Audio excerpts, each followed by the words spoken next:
Hello, hello, hello, hello, hello, everyone. Good evening, Australia. There you go. So listen, you know what? I can't hear you. You're all muted. Am I back? You're back. So I listen, just muted it myself. Sorry. the Mm. English Cricket Board have asked this tennis player Novacek to be the manager for their cricket team. They said even though he has no skills in cricket, it's taken Australia 2 weeks to get him out. So he's the man for the English cricket team. This is where I need the drum. Bang. Babum tish. Or is There. it mic drop? So there we are. Fun weeks, we marching on through the darling. year, aren't we? And you know Well, what? The energy is shifting and shifting almost on a daily basis now. I will tell you just a little bit about Australia at this point, Mike. Go on. We are sitting here at 7 p.m. and it is still showing 28 Celsius. Mm-hmm. That's over 90 Fahrenheit for anybody else that doesn't know Celsius. At that 7 p.m., Yeah. I'm sitting here. My sweat is trickling down my back of my neck. Mm-hmm. It is a hot night here. We've also got all that wind and dust and volcanic ash coming across from the Tongan volcano the other day. Right. So fun in the sun how they're saying now, oh, you've got to go and get tested. Everyone's got runny nose, sore throat, you can't breathe, watery eyes, let alone that it's a dust cloud from a volcano. Mm-hmm. Oh, no, you got to go and get tested. Yeah. Oh, my gosh, it's crazy what they're doing, Mike. But the good thing about it is the energy, as you just said, we've just had a very unique full moon again. Yeah. Last night I didn't sleep at all. I was still up at 2 a.m. and I got up at about 5:30. I like 8 hours a night, Right. So last night I woke up this morning and I thought, oh, my God, it's not even 7 o'clock yet. But it's all good. Yeah. It's all good. But the energy is crazy. People are really going werewolf mode at this point. I'm just going to go werewolf. It's not like just the wolf howling at the moon type stuff. We're going full werewolf stuff. So, be aware of how you're feeling, everybody. Yeah. Are you getting angry? Are you getting frustrated? Are you getting impatient? Or is this a time where you can look at yourself and say, this is my time to be more generous, more patient? Is this my time now where I'm looking at myself and saying, why am I getting so angry? Because anger is only a representation of something else going on. And it's always to do with ourselves. Yeah, it's punishment you give yourself. Yes, it's either a regret or some past issue that we hang on to is why we get angry, okay? Because it comes down to control, which, people get anxious because they try to control future events. It's because they haven't had that control in the past. This is pure psychology, because I studied psychology for years. But, when just have a look at how you're feeling these days.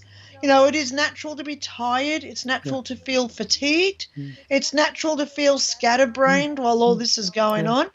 But, oh, look, there's that sore throat from the ash cloud going over.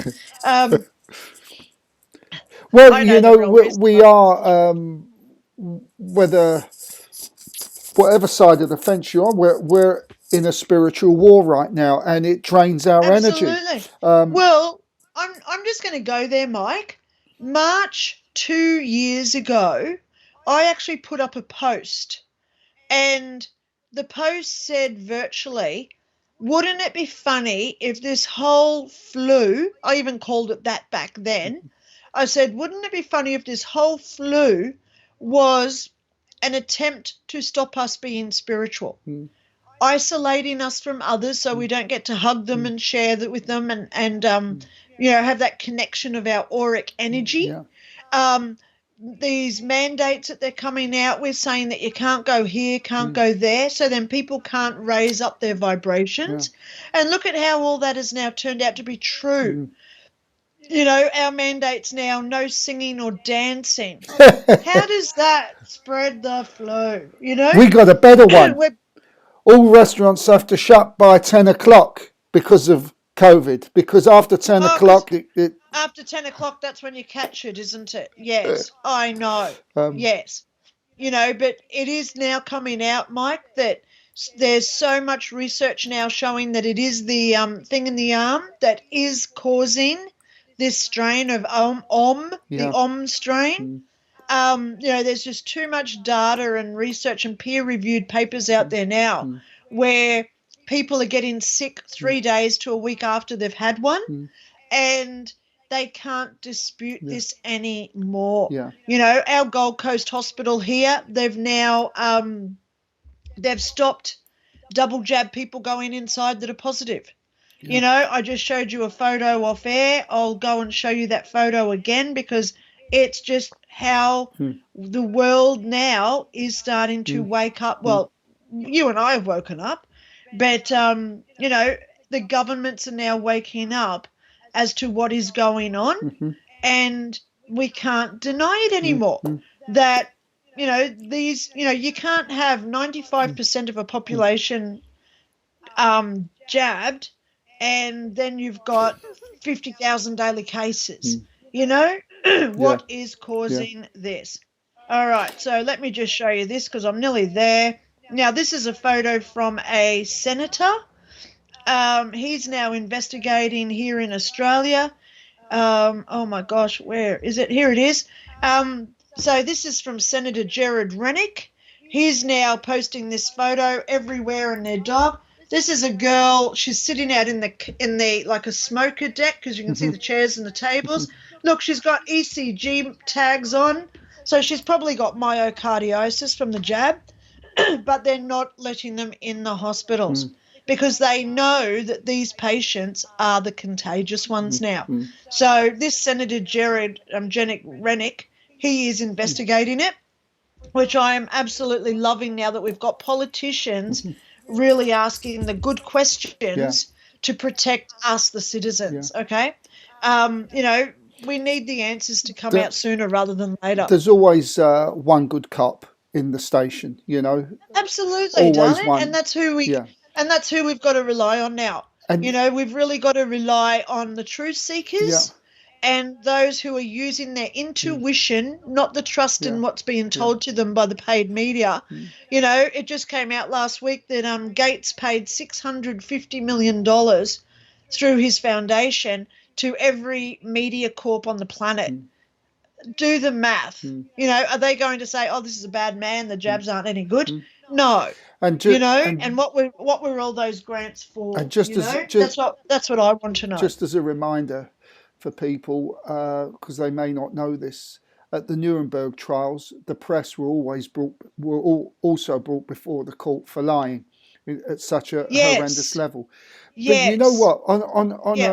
On a brighter note, I want to just encourage people throughout all of this to stay in the light, like you've pointed out, because this really does work. Now, the protesters protest, the letter writers write the letters, and we work with light. I just, before we go, I want to tell you a little story on how this all works. First of all, this is not COVID related, but it is related, if you see what I mean. On Saturday, I was asked to do some healing for somebody who the doctor said, look, you know, the kiss of death, there's nothing we can do. He's going to die in 24 hours. So say your goodbyes. So I done the healing. And I did it Sunday. Monday, the doctors are still surprised that he's still alive. Well, we're not. And then we got the group healing going, and the doctors are just amazed that he's still not only alive, but recovering. And the reason I tell you all this is because we know that if we pour light over people with unconditional love, it changes the chemical reactions in the body. And this is what we do to these psychos in Austria, the three psychos, the Chancellor, the Health Minister, and the so-called human rights. We just keep flooding their heart center with this light. And I do know that eventually with the protesters and the letter writers and the lawyers, something is going to break. It's so important to keep that going. Yes, my messages are that it is all changing in 3 months. they're really going to come out. You know, my message the other night said that it will soon be time where those who took the sickness will be bearing the mark. Yeah. Now, you know, she does talk old school when she talks. Yeah. So you've got to first identify, what do you mean by they took the sickness? Okay? So those who took the sickness Sorry, will I'm not laughing at that. I just don't want to get us banned, Mike, you know. Well, I already am So you've banned. got to talk in code. Yeah. Yeah, but then she said those will be having to bear the mark. You know, you look at Germany after what happened with the Jews, and all the Jews had to wear that like little thing on their chest to say I'm a Jew. Yeah. That's what I'm now seeing. And, you know, I knew this in 2001, this was coming. You know, those who will survive this, you know, I'm unfortunate to anyone listening that's had this jab. You know, there are ways to stop the inevitable of what you've put into your body. You know, zinc, vitamin D and vitamin C can fight it. It's not wine. There are other things. CDL that Mike promotes. You know, so research, how do I detoxify from the vaccine? Okay, because it is on Google. They are promoting this now.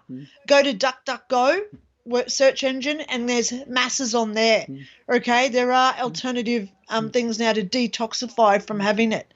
But, you know, if you listen to the virologists and stuff that used to work, you know, the scientists that worked for Pfizer, it's not good news for anyone that's had it. And they know this now. It's all coming out because, you know, COVID was patented back in 2005, I think it was, ironically, when Gil Bates, he did that Pentagon talk saying that anyone who's spiritual is a threat. They have to dumb us all down with a coronavirus. So they've been talking about this for 15 years to plan it. So, you know, it's all now coming out. People are waking up to this. And as I commented to somebody today who was pretty well attacking me for standing my ground, I said to him, do not attack the messenger. Look within you and understand, work out within yourself why you are now hostile for your own actions. Yeah. You know, people are blaming, people are accusing. You know, we never look within ourselves and say, what did I do to cause this? We blame our partners, we blame our children, we blame school, we blame our job, we blame the government. We don't look at what we personally did. And this is how we start taking personal responsibility for our own actions. Okay, guys? So please, if you are angry with something, laugh at it. You know, I personally at this point, I can't go to pubs, hotels, even museums, sports arenas, even the libraries. I'm not allowed to go there. I laugh at that because I don't want to take it too seriously because it's not my issue. So, other words, I don't care about it because I'm not putting that energy into what they're doing. What I am investing my own energy in, investing is currency like money. So I'm investing my currency, which is my energy. I'm investing my energy into putting light into those who are feeling the darkness. I am investing my energy into those who are angry so they see within themselves why they just got taken for on a ride.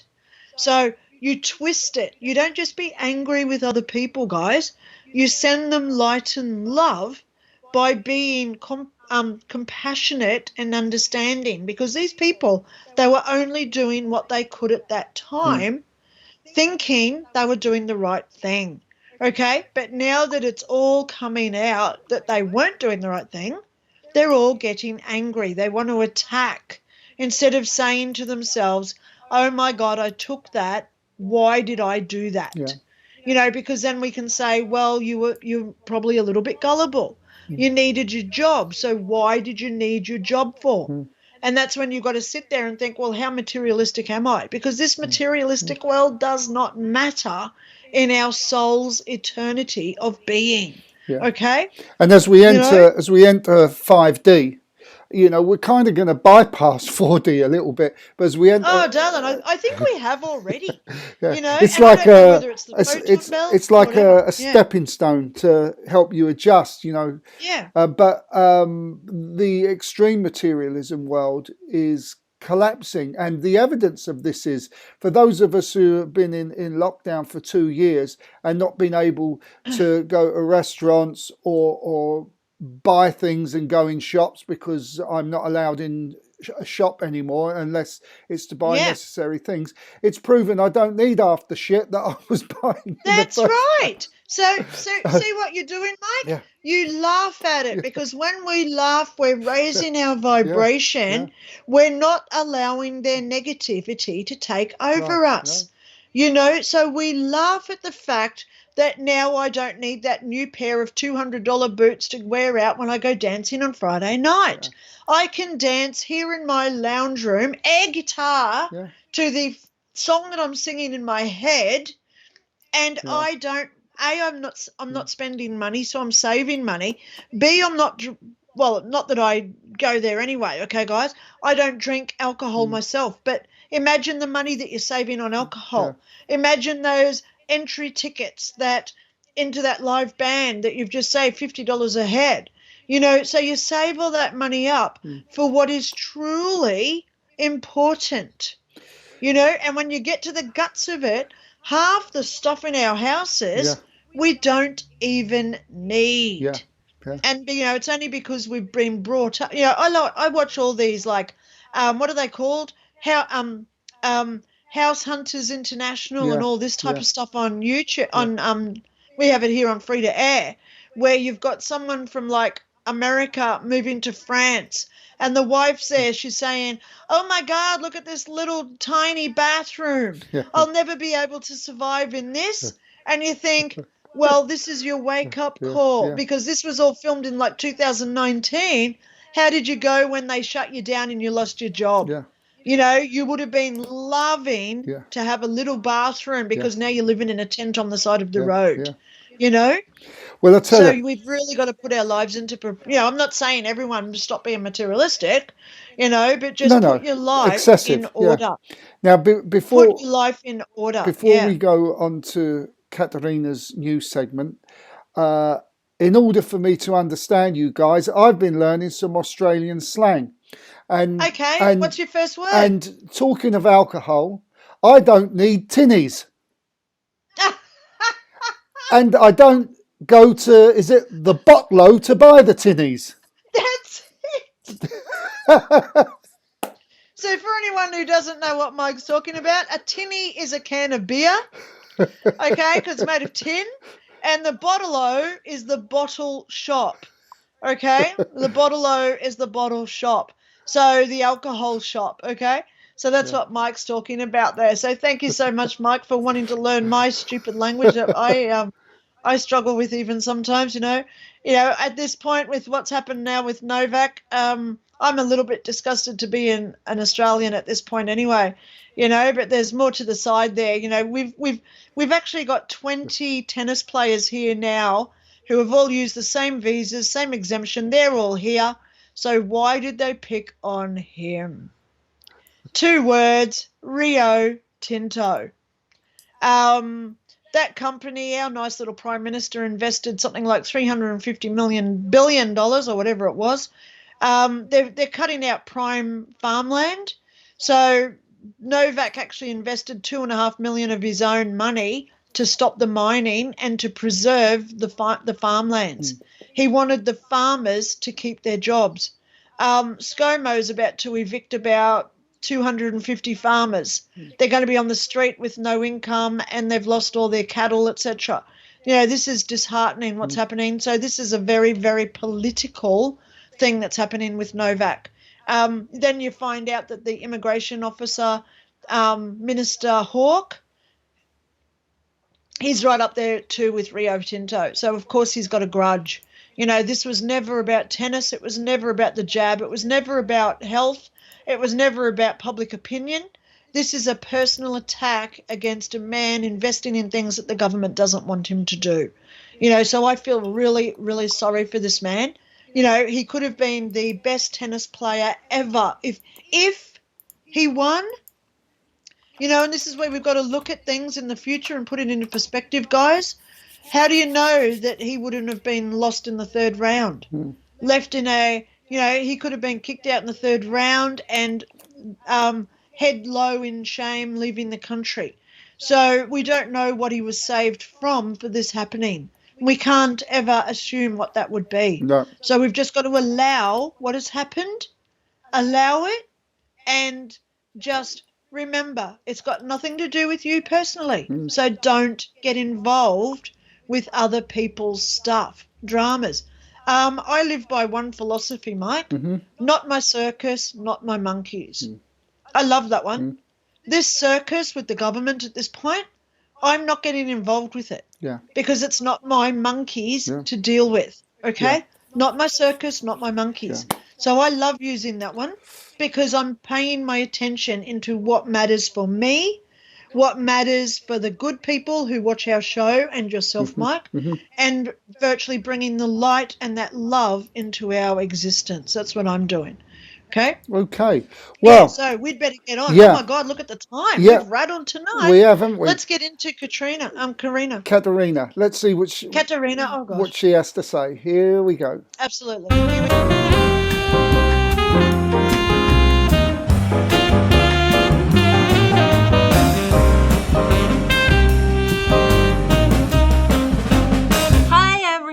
Thank you for coming to the Open Door News segment. My name is Caterina Campagna, and I'm here to tell you the news that makes you go, woo, ah, or simply, I can't believe, no, why is no one else talking about this? Let's start off with something that dates back for over 1,000 years, the Tower of London. We have some discoveries there. Alfred Hawkins found a skeleton of a woman in her 40s and a child at the age of 7. Now, the Tower of London is where Anne Boleyn, Catherine Howard, and Jane Grey were all tortured and murdered, and that's where their bodies remain to this day. But they have found, they believe, these skeletons in a portion of the tower that was once thought to be lost to history, Edward's the First Chapel. So there you go, something akin to the movie The Dig. If you're into that on Netflix, it's a good movie. Check it out. It might inspire you to dig deeper into this story. Before the Salem witch trials, the werewolf trials were all the rage. In 1521 in Europe, Pierre Bergot and Michael Verdun were killed. They said that they were werewolves, that they made a pact with the devil. He then were given food for survival and then an ointment. They met a man all dressed in black, and he gave them an ointment that when they rubbed it on their bodies, they turned into werewolves at midnight and were able to feed on humans. They confessed in a trial that included the Pope. They were tortured. It didn't stop there. In 1589, a man named Peter Stumpt in Germany was also accused of being a werewolf, and he was attached to a cartwheel. His skin was peeled off with hot pincers, and his head was chopped off, then put on the body of a wolf and put out for display in Times Square. She was famous and probably more real than the witch, the Blair Witch, that came 200 years after her. I'm referring to Tennessee's Blair Witch. Now, in the 1800s, the early 1800s, this poltergeist was showing signs of her existence to the Bell family. And what she would do was shape shift in front of their eyes. Their son encountered a bird of a huge size. The husband, John Bell, encountered a dog. The family would hear dogs barking when there were none there, chains rattling. Even their slaves heard possible noises pointing to this witch. The witch said that she even could quote scripture, and she did. And one time they tested her to see if she could be in two places at the same time by asking her to recite what their grandparents would do if a slave misbehaved. Not only did she recite it in their house, but also in the house of their family in England. Now, that's not all that happened. While they were sleeping, the sheets would be pulled off their beds, and she was especially aroused and angered when the daughter Betsy took a fiance, Joshua Gardner. For some reason, she did not like this man, and the activity increased until they did separate. Now, she also was not fond of John Bell, who she referred to as Old Jack. And she said that she was the cause of his mouth paralysis and other ailments. And she said that she would come back to take his life. And sure enough, 2 years later, he died. And they say that she claimed that she was haunting this area because of a Indian burial ground that their property disturbed. And although they searched and searched for this burial ground on their land, it was never found. That's all for now, you brilliant people. Thank you for sharing this moment of your incarnation on Earth with me. And as always, stay curious.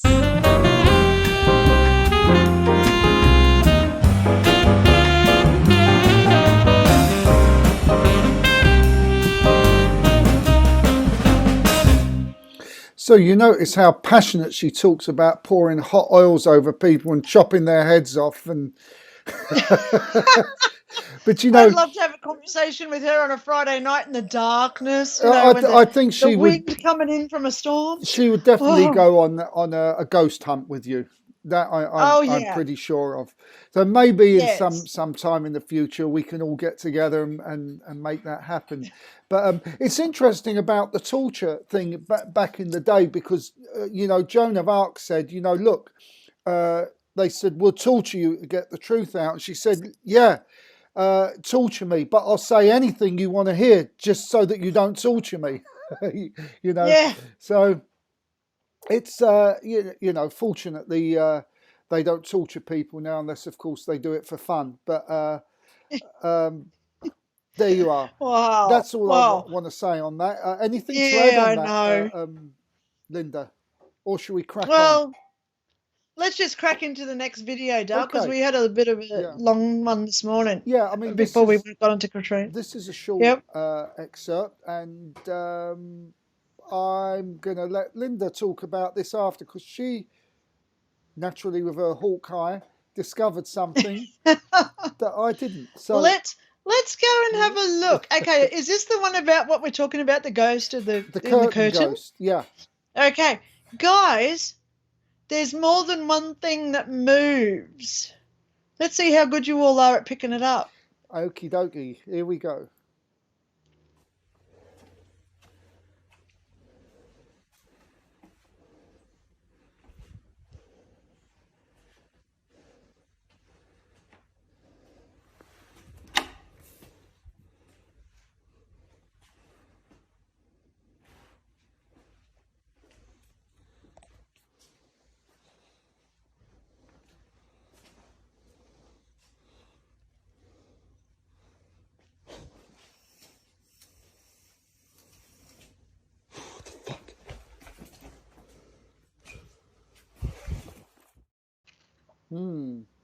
Shall I play that again? Because it was short. Let's play that again so people can have another look. Here we go.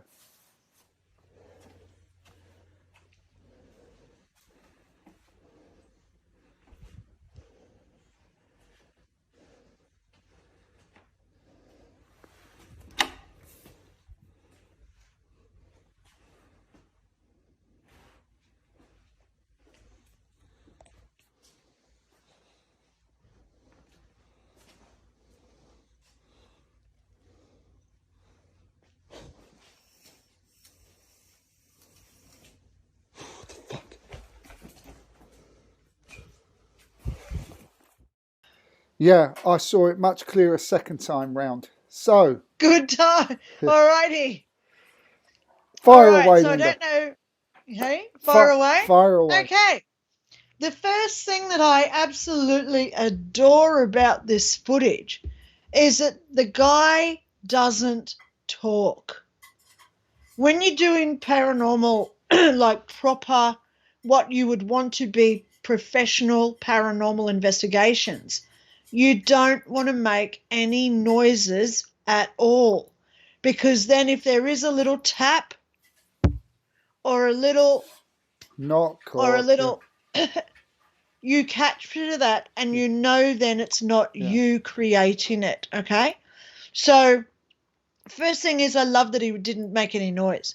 Secondly, there's no dramatization music, sound effects.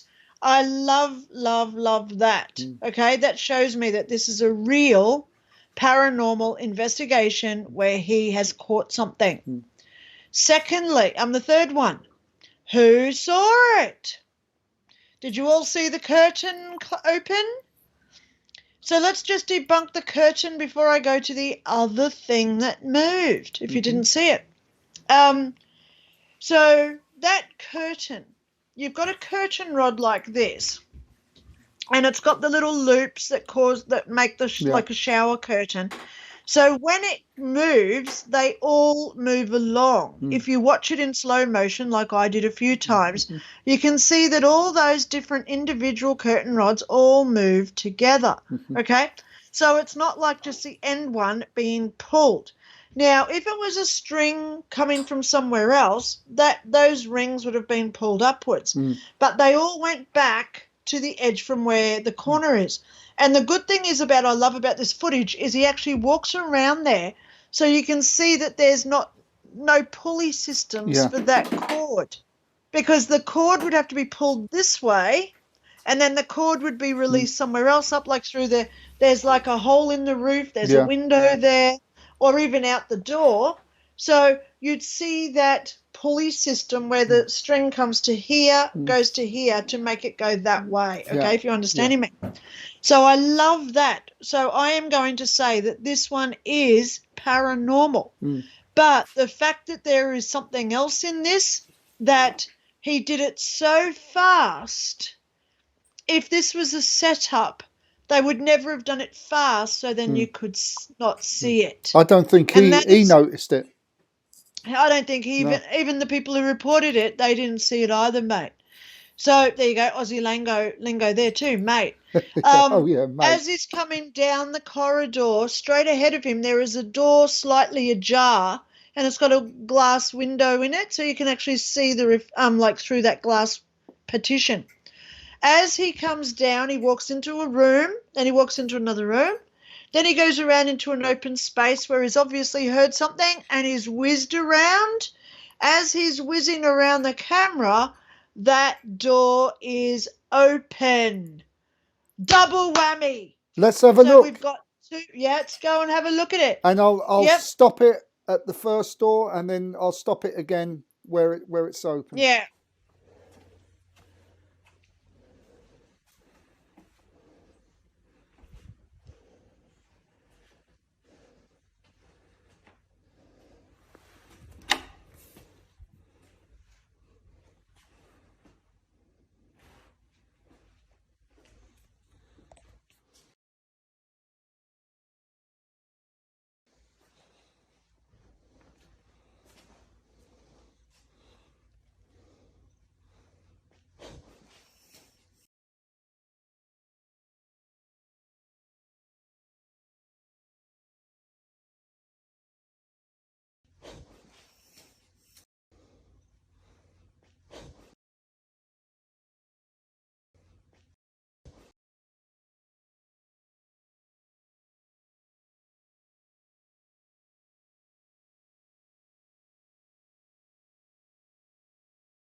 with regards to that dust cloud or orb, I personally know how much dust would be flying around in that hotel.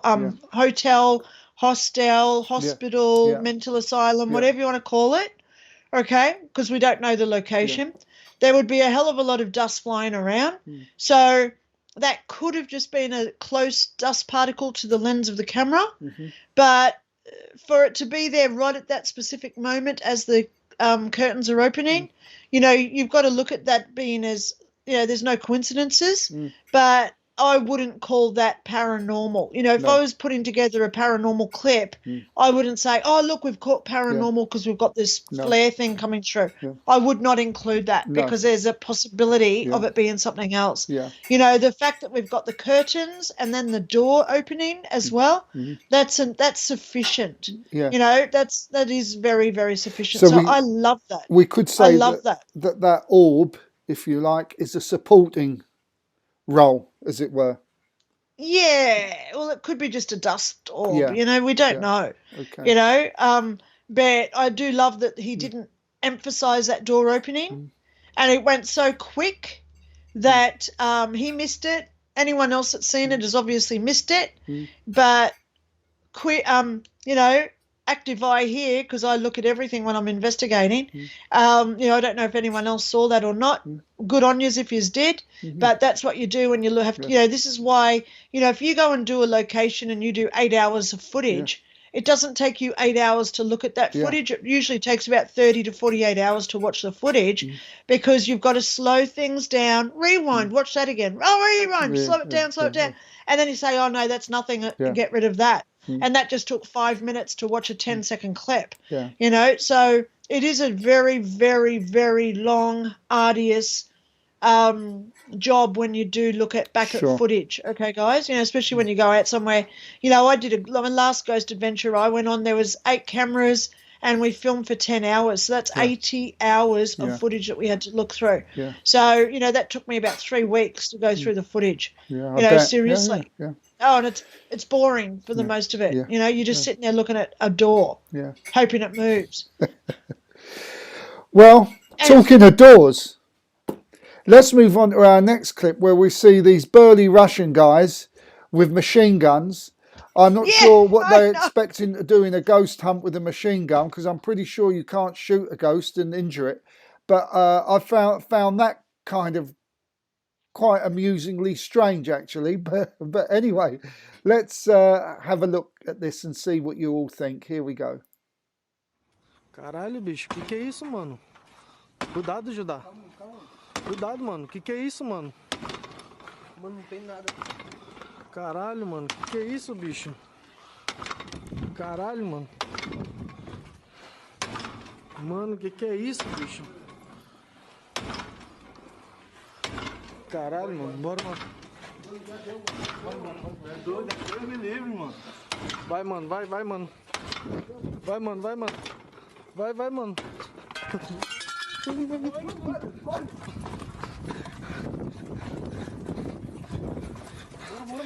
Corre. Caralho, mano, que é isso, bicho?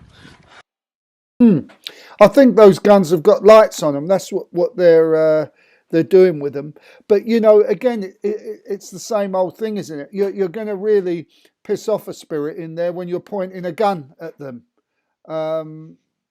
You know, because presumably whatever's in there is really earthbound. I don't know. What do you think there? Well, if you look at I've worked in Thanks for that, Fabiana. situations in the past where guns have been involved. Okay, I don't like talking about where I used to work, but there is a point in there where you see a white wall and they do look like bullet holes all over the walls. So that could have been an active war zone at some point where they're now going through like security checking it. You know the security would be having their guns going through. But let's just go on to what we do want to look at here, which is this door, obviously. I love how they go around it, and you can see that there's nothing there causing it to be going back and forward. I love that guy is even in the door and it's banging into him. And what I really loved was when they're walking away from the door and then they hear a bang and they all freak out and run away. like the door wasn't sufficient for them. They had to get scared from a bang. Yeah. Uh, Yeah. Well, little actually, wusses with their Uzis. Fabiana says they're speaking Portuguese in Brazil. That's Brazilian Portuguese. So there you are. Yeah. And, So, I don't. Yep. She also says there it looks like a slum. Drug trafficking is common in these areas. So, okay. Yes. Yeah. Well, the white wall in there, that does look like bullet holes all up and down it. What I can tell without actually being there to properly say yes or no. But, I love that the door was moving into that guy. That shows force. Yeah. Seriously, if you've just got something on a little thing and then someone comes, it'll stop it. See how I'm stopping it with my finger? Yeah. So that was actually banging into him. So there was a friction there. That force of friction was in play there. Yeah. So I don't think that was mechanical. I don't think it was strings or other fabricated paranormal. I think that was actually real. Yeah. They saw it, they looked at it, and they were all like, right, let's get out of here. And then they heard a bang, and that's when they all got scared. That's funny. And you don't hear wind through their microphones because you would need a lot of, if that door was moving through wind, you would have needed a lot of wind to do that, and the microphones would have picked that up. Yeah. And they didn't. Absolutely. So I think that's real. That's you right. think that's real? Yeah. That's right. I think it's real as well, Mike. Yeah. Yes. Yeah. So that was a good capture. Okay. Super. So where are we going to? We're going to next, go on to something a little bit more uplifting, and this is the story of a light airplane crash and divine intervention. We've had something similar before, but this is another beautiful story. So here we go. Absolutely. Many people are afraid to fly in small planes. They're light, fragile, and unstable in bad weather. But in Alaska, with its great stretches of raw wilderness, people depend on these planes for everyday transportation, always trusting that cautious flying will see them through. But as one man from Anchorage discovered, sometimes it takes more than caution to survive a disaster in the Alaskan outback. It began as a hunting and fishing adventure. Scott Weber and his friend pilot Gary Franklin had flown a bush plane hundreds of miles from civilization to try their luck in the wilderness. The site was so remote that the only place to land or take off was a narrow river sandbar. Bad weather had set in, and they decided to leave early. Violent and unpredictable winds meant that every pound of weight could mean the difference between life and death during takeoff. So Gary took great care in loading the plane. Because an airplane's ability to fly depends upon how heavy the airplane is, and because this runway was so short, I decided to make the airplane as light as I possibly could. Gary was so concerned about the plane's weight that he gave Scott a chance to stay behind, offering to ferry the equipment out first and return for him later. I really wanted to get back home, so I told him no, I wanted to go with him. To me, it was another takeoff and landing. I trusted Gary's ability and his flying, and I took all that into consideration.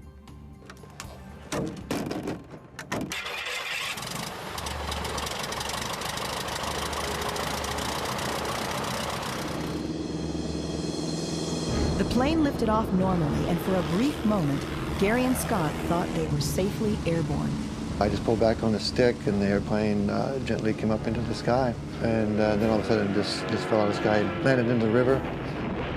As we were skidding, there was an explosion at the same time. It was just like one big jolt, but you didn't really pay attention to that because you're on fire. As the plane ground to a halt on a rocky sandbar, the situation looked hopeless.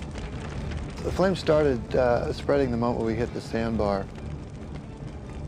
Basically, the whole airplane was just engulfed in flames. Pretty soon, the whole cockpit's filled with smoke, fire. It was hot. Nothing that you ever want to ever feel. If you imagine yourself burning your finger, well, times that by like 200. Gary tumbled from the plane within seconds of landing and ran for the water. But Scott, unable to unfasten his seatbelt, fought the flames as long as he could. I couldn't move. I was strapped in. I couldn't feel anything because my hands were being burned. I just leaned up.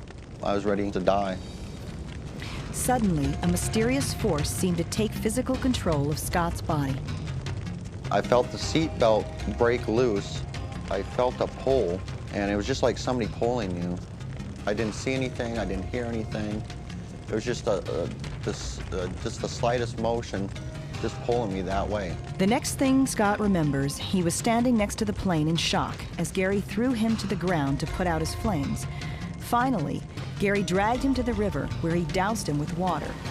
When Scott tried to thank Gary for helping him out of the plane, he found he owed his life to someone or something else. I said, thanks for pulling me out of the plane. And he told me he didn't have nothing to do with it. He never pulled me out. What was this mysterious force that pulled Scott Weber out of his safety belt and out of a burning plane? Could it be related to his mother's experience more than 2,000 miles away in Aberdeen, South Dakota? Donna Weber woke up with a start. Well, it was just like a sudden bolt. My eyes just kind of popped open, and I just knew that there was trouble and that there was something wrong. And I knew it was about Scott because before that I had been dreaming about him. Donna sensed that her son desperately needed help, but he was thousands of miles away, so Donna did the only thing she could. She looked for guidance.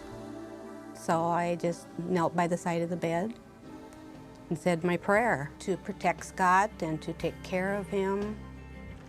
Is a son alive today because of his mother's desperate plea for help? Both men sustained burns over 50% of their bodies, yet in spite of doctors' predictions, they survived and recovered. Scott believes the answer to the mystery is a simple one. I've always believed in miracles, and I just didn't think that one was ever going to happen to me. People say that there's guardian angels watching over them, and it just happens that mine is on the ground and lives in South Dakota. Yeah, certainly had their angels with them that day. Another beautiful story. Well, Mike, you're not going to like my take on this one then, are you? Oh, no. No. Well, let's go deep and meaningful first, okay? First off, let's talk about what we'd all love to hear. One, did he have an inkling before he got on the plane that something wasn't right? I've actually got a feeling he did, okay? Secondly, we've got the event of what happened. Then we've got the event of his mother, Right. who woke up. She was sleeping. She had a dream. So she started praying. Now, all in that scenario, if we just say, yes, it's an angel, okay, that would suggest a lot here. But let's go deeper. What if that mother created that event while she was sleeping? Because as you've said a lot, Mike, thoughts create reality. Yeah. So how do we know that she didn't do something while she was asleep where she's had this dream and then she's woken up and thought, oh my gosh, this is real, I've got to stop it.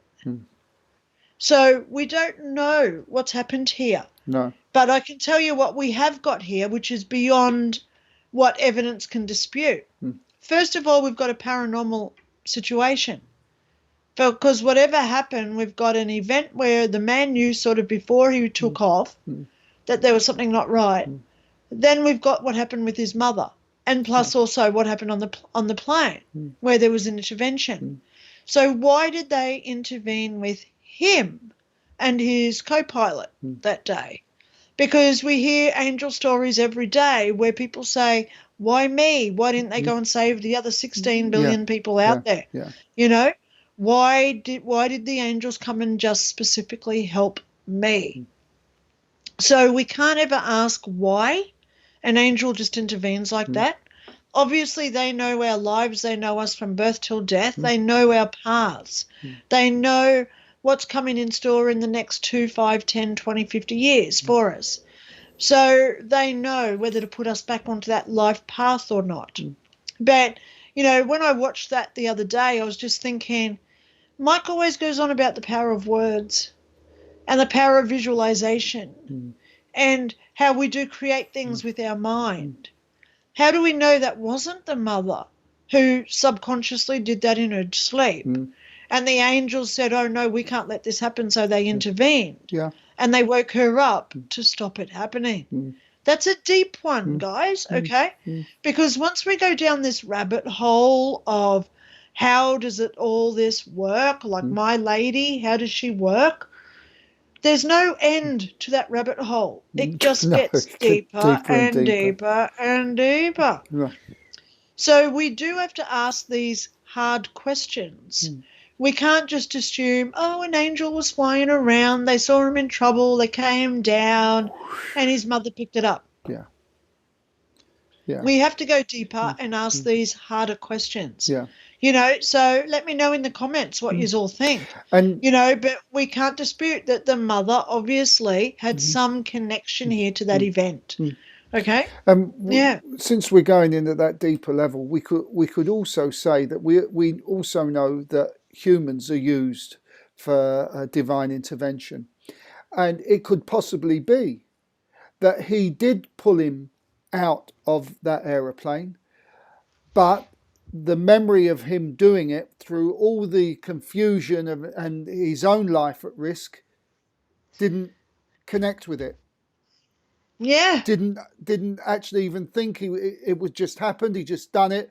But in his mind, he was only thinking about his own survival. And so this was done purely at a subconscious level. Because we know we do things at subconscious level and say to ourselves, what the hell happened there? I don't remember putting my keys there. I don't remember doing this. I don't remember doing that. How many times do we leave someone's house and it's a half-hour drive and then instantly we're in the driveway because we've just come home on autopilot? Yeah.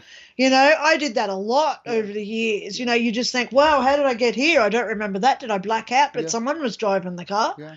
We all have that sort of blackout when we go on autopilot driving. Yeah. So how do we know?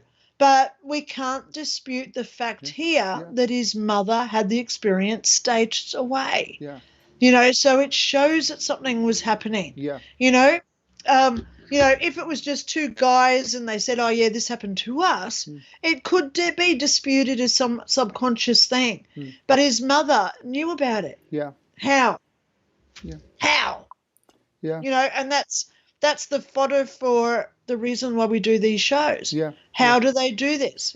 Let's work it out. Yeah. Because it is a rabbit hole that you go down. And it's just how far you're going to go down there too and find out the absolute truth here, which I'm going down the rabbit hole every day. Yeah. With everything. Wow. Yeah. Okay. We just got a message from Leandra. Yeah. You want to go there, Mike, or do you want me to address it? Yep, you address it. That's fine. Yeah. Leandra, thank you so much for watching us.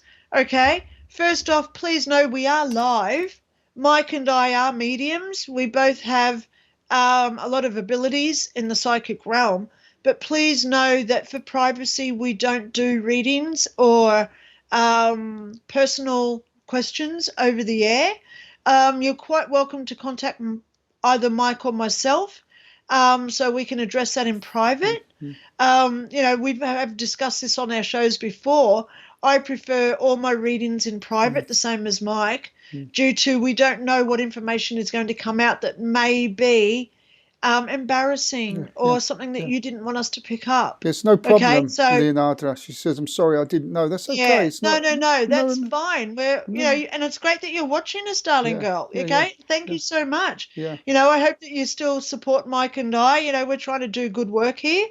And that's the beauty of these shows is that we do just try and give people that hint of what's out there so then we can learn and grow more in our spiritual realm ourselves. I firmly believe in ownership of our own abilities. So whenever I do talk to people, I show them how to do this themselves so then you can get your own messages from any loved ones, because that's the beauty of it. We all have this innately. And that's what we do on our shows, is to try and wake people up so we all get going and bring it on. Yay! Okay. Bring it on. Let- Okay. Let's go over and listen to Michelle's NDE. That's all I know about her. But this is Michelle's NDE. Here we go. There in the intensive care unit, I still had a lot of pain, physical pain, and I didn't know how to position myself into the bed to be comfortable. I had extreme pain, but the pains I had in connection with the cystitis were simply indescribable. Then suddenly I felt as if the room behind me had changed. This means that suddenly I had no more pain. And I felt as if the room behind me would open. The walls, in this case the curtains of this room, suddenly dissolved, so that I found myself in another room. But I did not see my body from above or something like that, but I was in this other room in the form of a soul. And this awareness was simply, well, I would say, indescribable. That means not easy to describe in human terms. I was completely separated from my body, and I no longer perceived it anywhere, contrary to what other people say.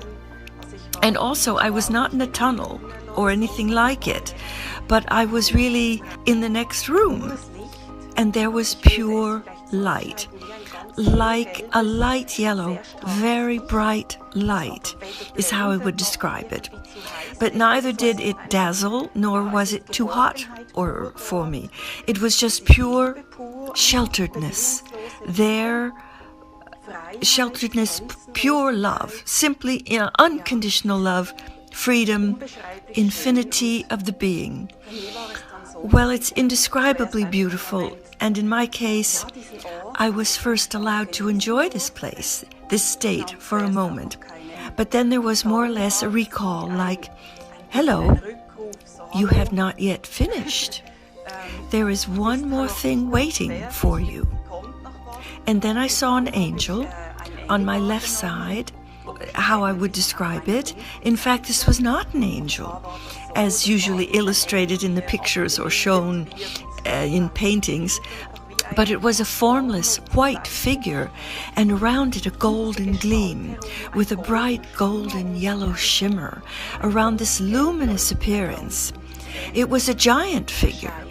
I realized that this appearance was a kind of companion for me in this phase.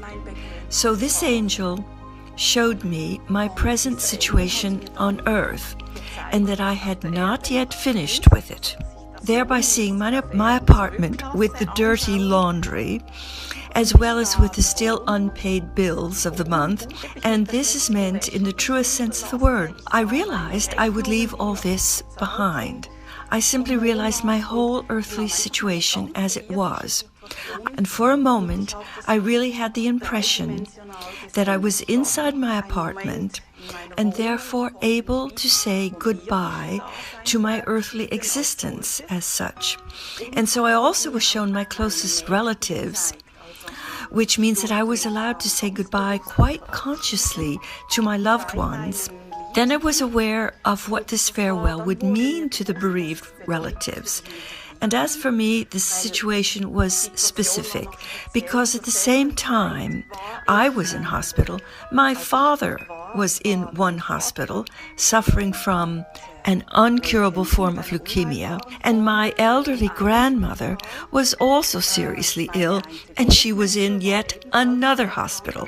So I realized, now I just simply will die. It will be very hard for my family, because their focus was quite different, because my father had already been ill for several months, and there were also worries about my grandmother. And under these circumstances, I would simply have passed away. I knew that it's going to be tough for them. I knew exactly how bad it would be for each one of them. But nevertheless, I also knew that it was okay, and that was good when I die now.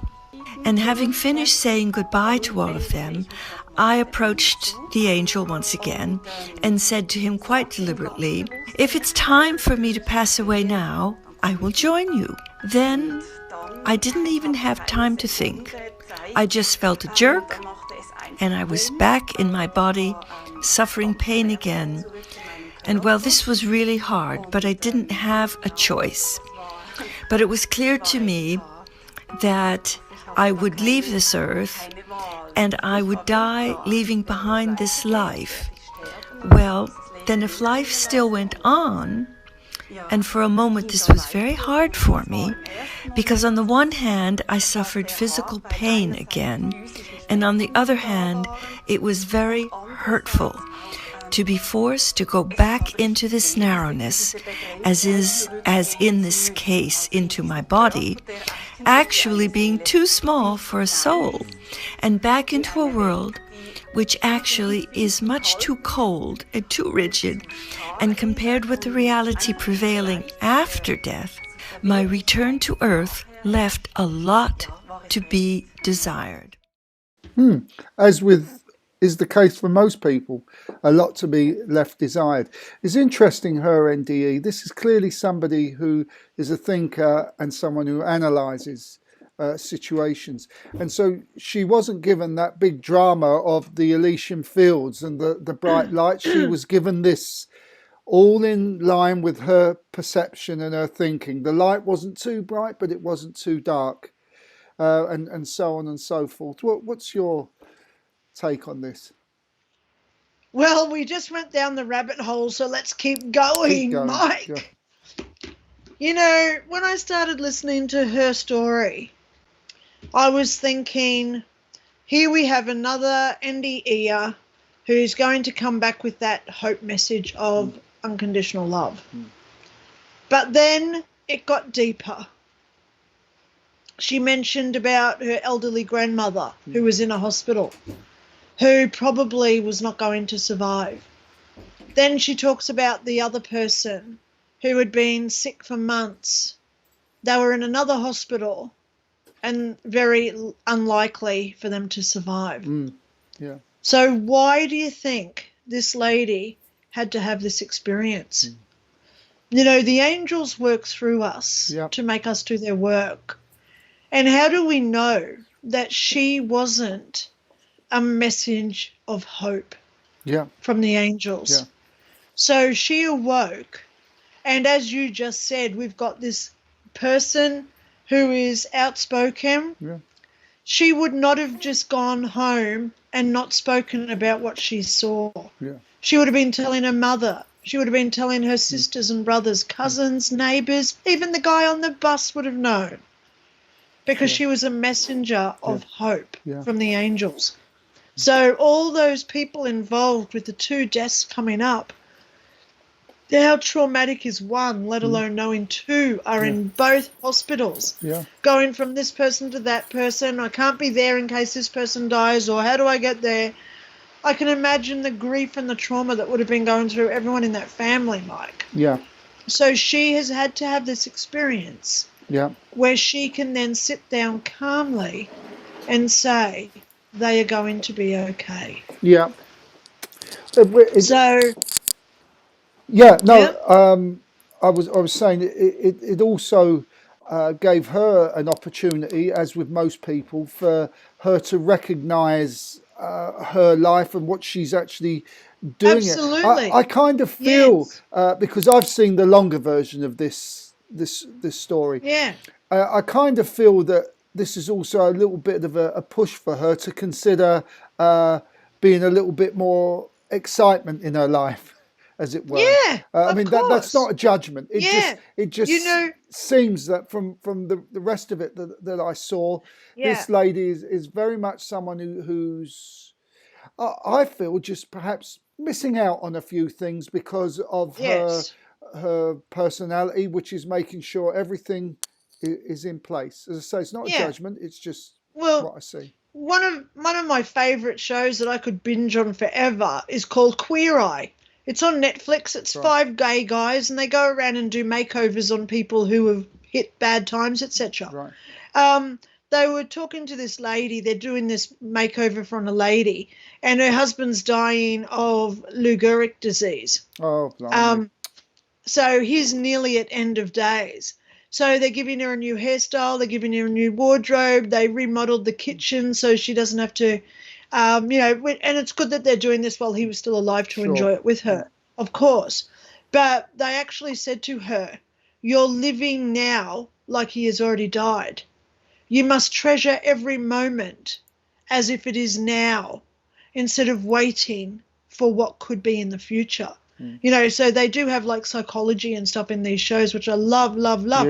Yeah. The 5 gay guys, they're funny, especially Jonathan, the hairdresser. He's just a character. I love it. So, and that's a big lesson that we can all take in here. Yeah. Don't put off today what you can do tomorrow. Absolutely. Treasure today. Yeah. Treasure every moment. Because we don't know what is inevitable. We're all going to die at some point, or again, if you're lucky to be like me, or again and again, maybe, because I'm pretty sure I've had NDEs when I was a child. So, I just loved it, how she could be that messenger of hope to the rest of her family, and to really work out that even knowing these elderly relatives of hers are passing, it's to give her that hope in herself, that to treasure and to go out today and make that party today, instead of saying I'm going to have this party in 2 months. Because we don't know what's going to happen. No. And that's what perfect timing to have this message, Mike, on the show. Look at all the lockdowns, mandates, everything else that's bloody happening around the planet. Everybody's now putting things off. I'll do this when the mandates stop. That sort of thing. When I can, when new jobs come up, I'll start applying for a new job. Don't wait. Start doing. It's I'm not sure who said it, but it's very true. It's do something today your future self will thank you for. In other words, you've got to create your future now in this moment. The vision. I put up the post on your website, on your Facebook page, because it keeps coming down on mine. The Jim Carrey, his visualization and manifestation process. It took him 4 years to do that. It took me 2 years to get this house. The manifestation process, the higher the demand, the longer it can take. But this is what I did for 2 years was my future self is now thanking me for what I started 2 years ago. That's right. And this is so important. So anyway, because so we create it now for what we do want in our future. All right. So where are we going to now? Gordon Higgins? No, Lynda Gray. Let's go to Lynda Gray. I love her name, by the way. Isn't she gorgeous? We've seen this before, back in the early days, but it's worth revisiting. And no spoiler alert. Just listen to the synchronicity here and how some people, if they can connect right, they have this amazing opportunity to the gift of foreseeing or seership, as it were. So let's just have a listen to this. Go and have a look at her wonderful story of Lynda Gray. She is not what you might expect after watching her as Sue Ellen on Dallas. Lynda Gray is not the type to let a man like J.R. Ewan push her around. Not in real life. When we talked with her recently, Lynda very quickly got to the point of our questions. I'm very metaphysical. I like knowing that we were created. I like that knowing there's a greater power. I like the fact knowing it's very humbling to know that you're part of the gigantic puzzle. There was a time during the long Dallas years that she let the glare of Hollywood and her love of acting deprive her of something she now treasures, being with her children. She regrets the years she gave up to work because when Dallas ended, she says there was nothing. And the only thing that, and I've never told anyone this story before, but the vision that I did see only once, it happened to me. My daughter my daughter's due date for the baby was September 10th, and my birthday is September 12th, and that was actually her due date, sorry. And on September 10th, she called me and she said, Mom, I'm going into labor, please come over and pack and the bags and the things. I was, okay, great, the baby's coming, and I'm driving down the freeway too fast, and I got this big smile on my face, and I started talking to my grandson, and I knew it was a him. We didn't do any of the tests. My daughter didn't do any of the tests. She wanted to be surprised. But I knew it was a he. And on the passenger's windshield, like this, like he was looking in the passenger window. And he was about 2 years old. And he looks exactly like he looks now. And his hands went like this through the windshield. I thought, oh my God, what is happening? I was freaked out. And he said, happy birthday to you. And his hands went like that. And I thought, oh my God, what's happening to me? And I kept driving much slower. And I was like, oops, what is happening? And then I got this smile back on my face, and I looked at the vision again, and I said, are you coming on my birthday? And he got this big smile, and he said, happy birthday to you. And it was gone, like that. I mean, that all happened much faster than I even explained it to you. And I drove to my daughter's house, and she said, okay, we're ready, and I'm in labor, and da-da-da-da-da. And I said, I don't think so. I'm sure she probably thought I had, there was something wrong with me. And I said, no, you'll probably be ready in a couple of days. So the long story very short, the labor pains ceased, and we went to the hospital in the morning of the 12th. And I was driving behind them to the hospital with this big smile on my face saying, he's coming today. And it was a he, and he was my birthday present. It was the best present. I mean, how can you top that? So that was my first and only vision. And it was a pretty powerful one. And that's all she needed, just one vision. That's right. Yeah. That's all most people need, darling. Yeah. We do now need our conversation, our confirmations every now and again, but for her to have that one moment where it really did open her eyes up, and I loved how she said, I saw him as he is today. Yeah. Because now he's obviously 2 years old. Yeah. So she did see him. Yeah. What a gorgeous story. I'm so grateful that this is the second time now that we've shown this one. Yeah. Because most people they don't look for these signs, No. They just shrug it off. Oh, what was that? I just saw that. It's just like a waking dream. But, it's these waking dreams that we have that we've really got to pay attention to, write them down, start a journal. Yeah. So then we can say, oh my God, that was confirmed. Yeah. She had to wait 2 years to know that what he was going to look like when he was 2 years old. Yeah. So, that's a confirmation for her. Yeah. So what a gorgeous, gorgeous story. Yeah. Yeah. And sadly, Lynda Gray no longer with us, I believe. Yeah. But what I have found is that as we enter this fifth dimension, as it were, you'll find more and more people are beginning to feel something different. Just as an example, I may have mentioned it before, but many people are experiencing short bursts of ringing in the ears, normally one ear, sometimes two.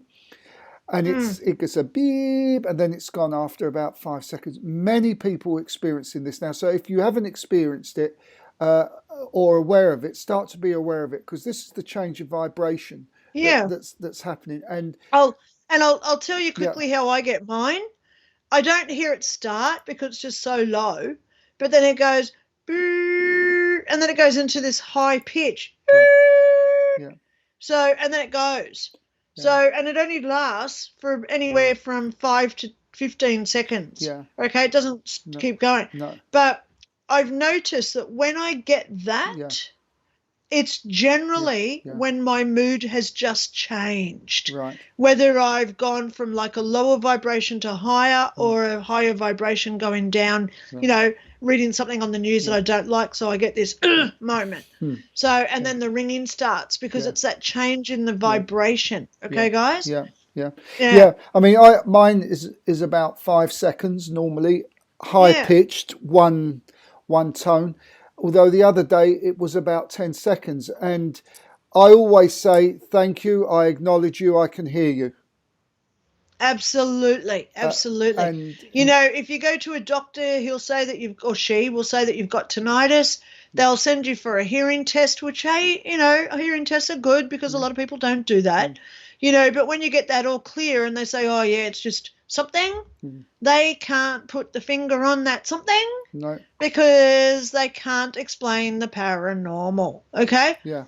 So, yeah, ringing in the ears is a very, very common thing for people who are waking up, changing their frequencies. You know, Mike and I still get it, as we've both just said, you know, and I wouldn't say that we're enlightened, but we're on our way to enlightenment because we're still learning how to do it, okay? You know, if the day that we stop learning stuff is the day we might as well just lie down and give up because we're always on this learning curve. So just know, guys, ringing in the ears means that you're on a good wicket, okay? Yeah.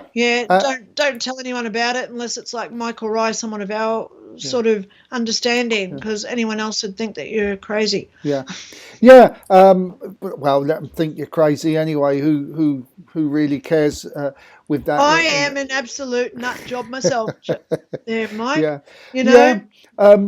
Yeah. The whole point of this is that, and actually, I put a post up again on your Dr. Lynda Kramer Paranormal about the vibration.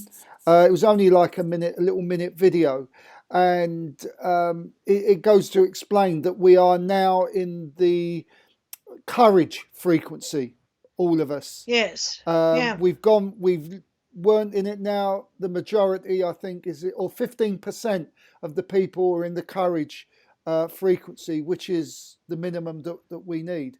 So well, can I just go there with something while we're talking about ringing in the ears? For the past 2 weeks, I've had a song in my head, and it's getting to the point where I'm singing this song probably 10 times a day. So last night, I decided to Google this song and look at the words of the lyrics. Right. And the song is by Alison Moyet. Moyet. She was the backing singer for Boy George back in the 80s. Right. Yeah. She came out with that song Invisible. That was got there. But the song that's been in my head is her singing. Now, bear with me while I sing this. She sings, "We all need a love resurrection." Yeah. So I've Googled the words of that song, "Love Resurrection" by Alison Moyet.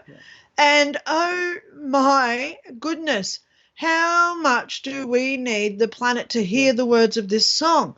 So please know, guys, when you do get the rings in the ears or songs come into your heads, it's best to research it and find out what the hell's going on. Yeah. Because you actually just said before when we were talking about the air crash angel, you actually did say divine intervention.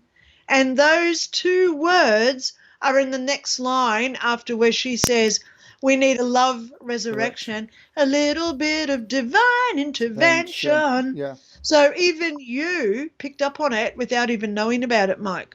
So, what is divine intervention, especially when we're talking about an air crash angel? Yeah. And, this has been my, what do they call it? The earworm, the song in my head for like the last 2 weeks.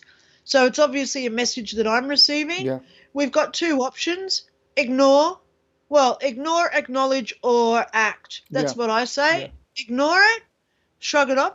We can acknowledge it and say, oh, yeah, that's a song in my head, or we can act on it. Yeah. So I've just made it my mission now that I've only discovered that last night. I've had a very busy day today, but tomorrow I think I'm going to do a video on love resurrection.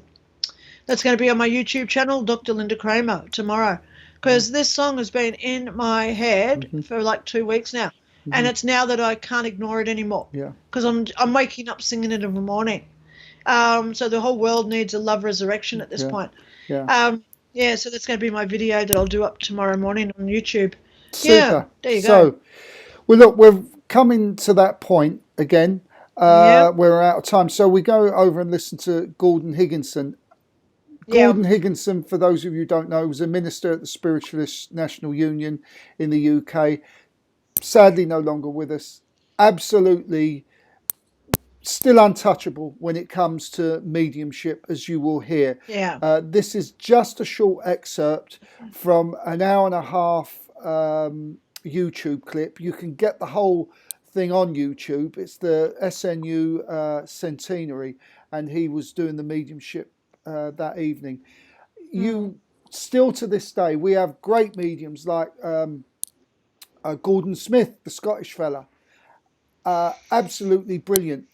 But Gordon Higginson consistently gives names, addresses, door numbers, the whole whack. And I still often listen to this guy to get the inspiration that I need.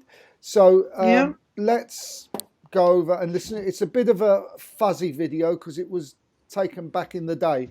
So anyway, let's have a listen and see what you all think of this.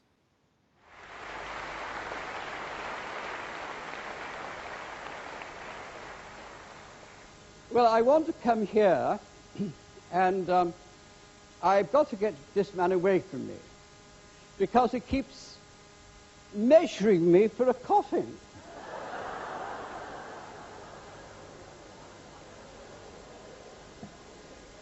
I didn't know they did it with a tape measure, but nevertheless, he's here, and he keeps giving to me a name of Scarlet. And he's there somewhere. That's where he is. And someone knows something to do with a man who must have been an undertaker when he was here, and seems to give me the name of Scarlet. Am I right? That's where he is. Oh dear. Nobody knows you.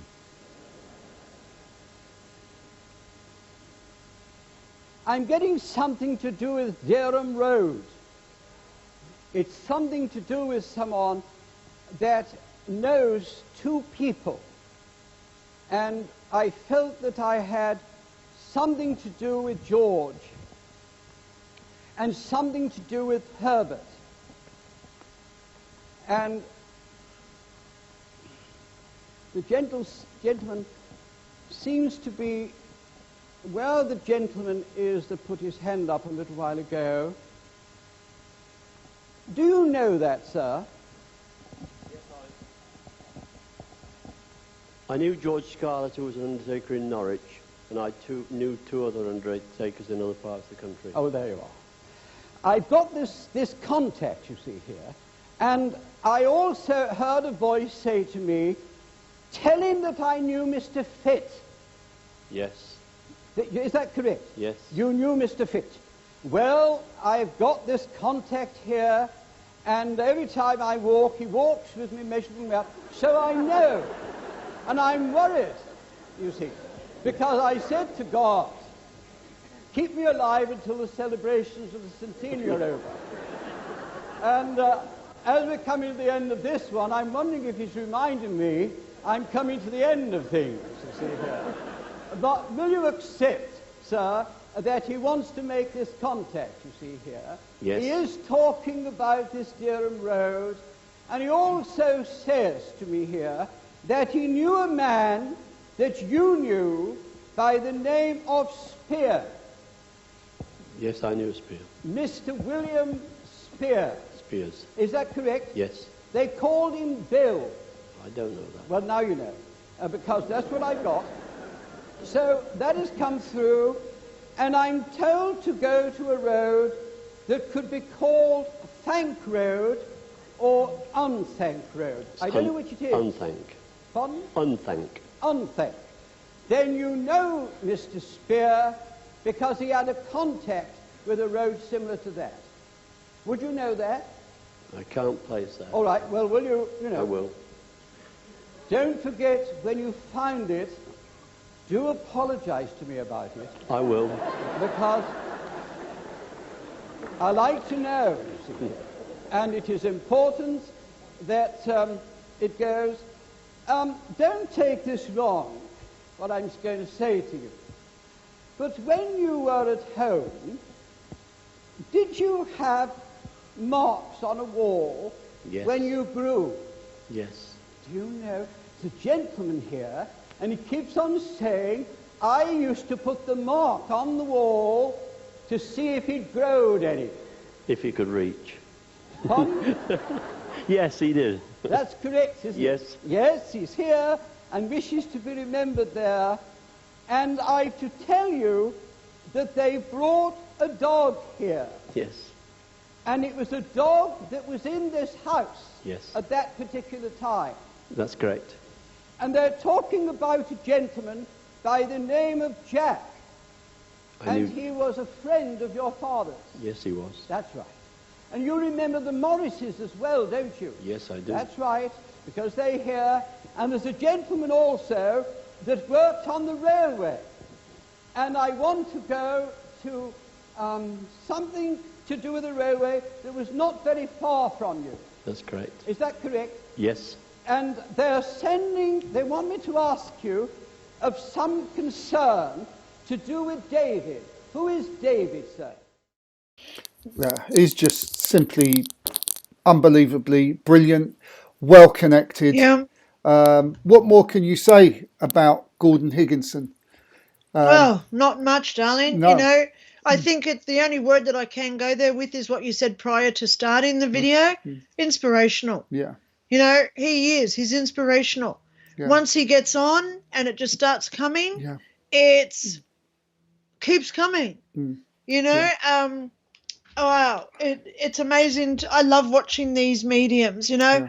I probably am in your category, Mike, where I say we've got a couple of different gifts that we all have.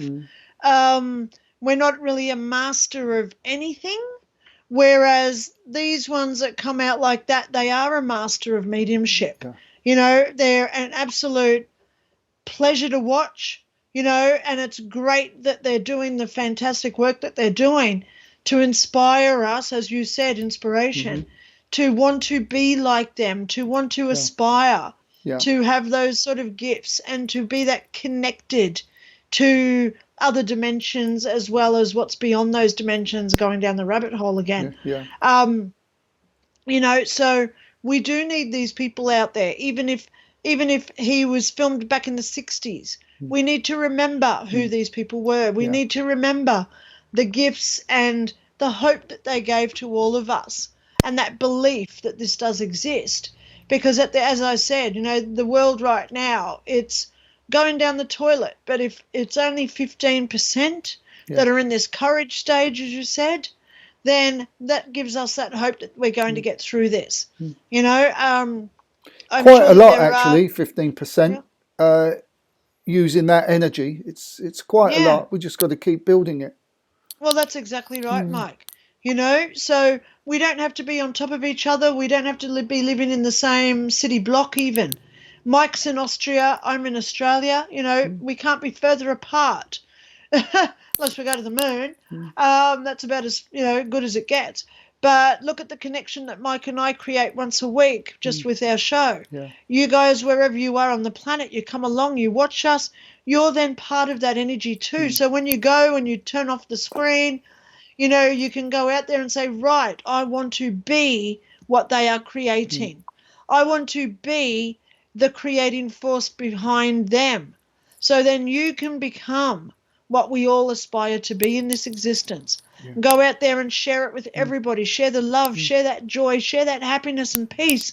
Sing and dance to your heart's content. Because there are buggers out there trying to diminish our right of sovereignty. What is sovereignty? It means what I want in my body. We're not just talking a certain thing that they're trying to mandate to everybody.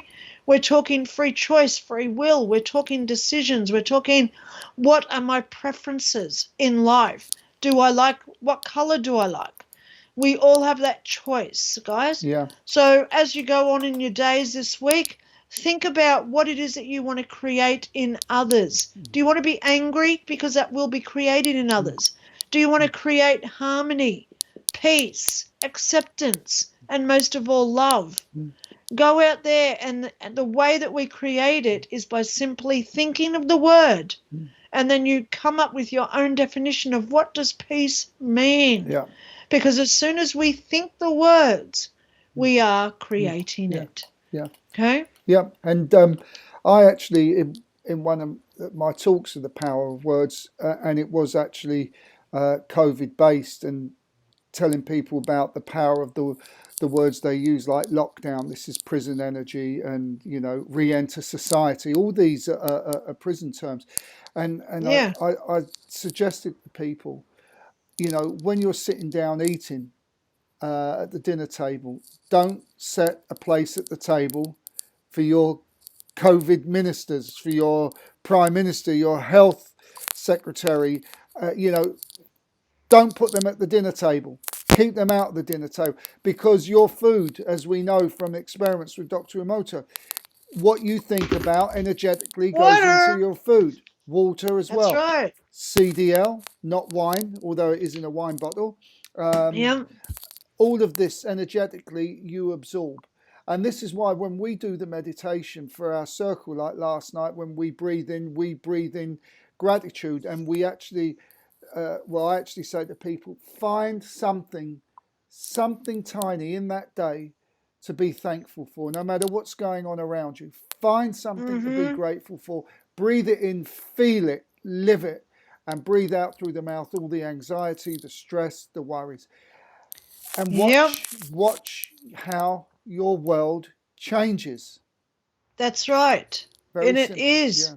It is, Mike. Yeah. I've done a video in my Dr. Lynda Kramer group. Oh, God, I did it like a year ago. Yeah. I'm standing out on the grass, and I said, as you breathe in, you think of all the good things that you want to bring in. As you breathe out all that CRAP, anything that you don't want in your life. Yeah. And as you breathe in again, you bring in the love, you bring in harmony, you bring in peace, you bring in abundance. Yeah. You bring in kindness, generosity, appreciation, and respect. Yeah. Then you're breathing out hatred. You breathe out the ministers, anxiety, the politicians, worry. Yeah. all of that. Yeah, and it does work. To me, it's transformed my life. I've been doing this for many years now, because surprise, I used to be so negative, and it wasn't doing my life any good. And I decided I didn't like myself or the life. Yeah. And I somehow, some way, it was given to me. It's your choice. What anyone else does, it's down to you. You can take notice of them or not. And so I'm going back years now. But then I changed, because I was at some point a person that would see the sunny sky, the sun, and go, yeah, but it's cloudy, and see how long this lasts. Well, come on, Mike, this is not living. And so, fortunately, that's almost a lifetime away. If we keep our vibe high, find gratitude for something small in our life, I can assure people. Well, right now, today, darling, I'm grateful that I've got tissues. Look, we have little kangaroos on our tissue boxes here in Australia. But I'm grateful because I've got tissues, because there's none in the shops at this point. Something just simple like that. Be grateful that I do have bottles of water, because a lot of people don't. Be grateful that I've got clothes. Be grateful that I've got electricity. Be grateful that I've got a car that runs. Be grateful for a pen with ink in it, even that minuscule. Be grateful for anything. You look at anything around your house and you just pick it up and you say, why should I be grateful for you? And then you answer it, because this thing does this for me, or that, or, oh, I didn't realize I like it because of its color or something. But then you learn to be grateful for it, and then it becomes valuable.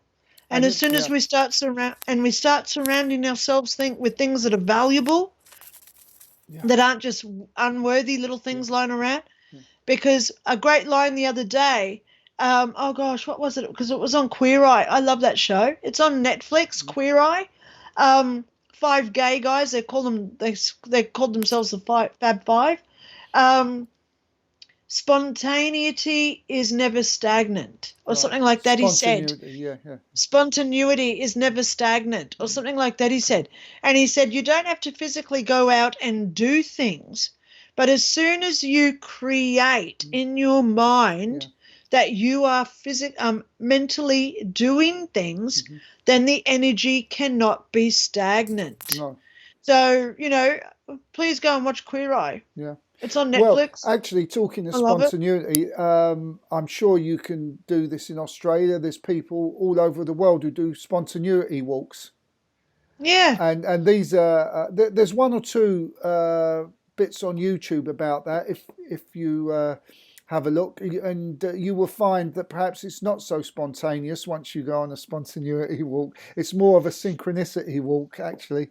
That's right. Yes. So. But it's just amazing how there are people now waking up. The veil is down at this point, whether it's the photon belt, whether it's the cracks in the EMF around the stratosphere, whether it's the solar flares, whether it's the Tongan volcano that just erupted or whatever is doing this. Be grateful for it. Yeah. Because it's an opportunity. Everything in our lives is an opportunity for growth. Yeah. Okay? Yeah. So that even the worst things that happen to us, you sit there and you say, right, what did I learn from this? Yeah. And if the answer's you can't think of anything, then those same things will present again and again until you learn the lesson from it. Yeah. Okay? Yeah. Yeah. I mean, before we go, I'll just to further your story there, for example, if somebody comes to me and they have a reading and we agree a payment and you don't make that payment, for example, and it's not a punishment by the universe, but what's happened is energetically, you've agreed to something, I have fulfilled that agreement, you've accepted the contract by accepting whatever it is we agreed. Now, if you don't make that payment, what you'll find happen is in your life, things that you actually want will manifest, but then they'll fall apart because that's the alignment that you're in. That's right. You're creating your own karma. Yeah. That's right. Because karma, at the end of the day, is a realignment of energies. Yeah. And and this is the it doesn't matter whatever it is. If you make an agreement to give a book back, for example, and you've made that agreement, I'll borrow your book, I'll read it, I'll give it back, and you don't, you're now in the alignment of taking but not receiving. So other things in your life, other simple things that are on the same frequency as that book situation will happen. You will give things to people and they won't give them back. Give it back. That's right. And, things in your life of that similar alignment will take Well, place. let's just go there. You walk into a shop and it's $30. You're expecting $20 back and you only get 10. Yeah. That sort of thing. It's exactly that sort of thing, yeah. Absolutely. It does happen, and it does happen. Yeah. It may not be instant, it may be 3 weeks later, so you don't even put those dots together. Yeah. But a lot of times, we don't get those dots to connect it. But, it's all about being true to your word. Yeah. Being true to your own integrity. That's right. Yeah. That's why I've been pondering for a while now to change my group name on Dr. Lynda Kramer, because when I started it was just about me. It was just videos that I wanted to put out there for friends. Yeah. Who would think that I would get to nearly 2,000 members in that group? I'm humbled by it. I'm shocked. But at the end of the day, I've been pondering, do I change that name? No, I don't need to change that name, because that name represents the struggle I went through to start it. That represents my core values, my integrity. And most of all, the purpose of why I started it, that passion, the voice that I wanted to be in doing videos where I was teaching people how to be more spiritual. So, of course, I'm not going to change that name now, No. because at the end of the day, we have to be true to ourselves. Yeah. And we have to live in our own boundaries and respect other people's boundaries as well. Yeah. And, you know, if you can't trust yourself, you know, oh, I borrowed this book and I know I'm never going to give it back. Well, if you can't trust yourself, other people won't trust you either. Yeah. Because that's just how the karmic energies work. And then So we get into the rabbit hole. How can you love someone fully if you don't fully love yourself? absolutely. And, you know, this is the big thing. You know, people come to me all the time and they say, when am I finding a boyfriend? When you do know, you want you're one? a psychic. Well, I When would say you to them, like one? you know, well, I'm serious here, Mike. They say, you're a psychic. When am I getting a boyfriend? Yeah. And I say, well, I'm also a counselor. And Why do you need one? And I'm not the Messiah. That's right. But I say, why do you need one? Yeah. Oh, because I need someone to love. Yeah. Well, you already got that person to love. Yeah. And that's what, you know, people think going and getting your nails done, getting your eyebrows fixed, getting breast enhancements, getting your bum or other body parts enlarged, they think that's giving themselves self-love. No, that's appeasing other people's opinion of you. And at the end of the day, we never appease somebody else's opinion of us. We never have to dress in accordance with what other people wanted. You know, when I was a child, my family, we all had short hair because my mum always wanted us to have short hair.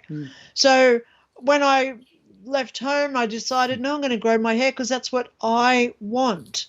So we learn who we are. We learn who we are on the inside. Yeah. What are our fears? What are our loves? What are we passionate about? What don't we want in our lives? So we start setting those boundaries with ourselves. And then that is how we learn to love who we are, because we're learning who we are. Who we are, yeah. Yeah. And if you can't know who you are, how can you ever expect somebody else to turn up and say, I love you? Even if you don't know who you are. I think I got that in a channeled message. Know thyself, Shadawanya, I think it is in Sanskrit. But yeah. Well, okay. That's the end of our show for another week, guys. That's the end of it. Hope you've enjoyed it wherever you are. Stinking hot here in Queensland. Freezing we've cold just had here some in rain Austria. come through. Yeah, we've just had rain because, you know, Tanya's only about a half-hour drive away from me.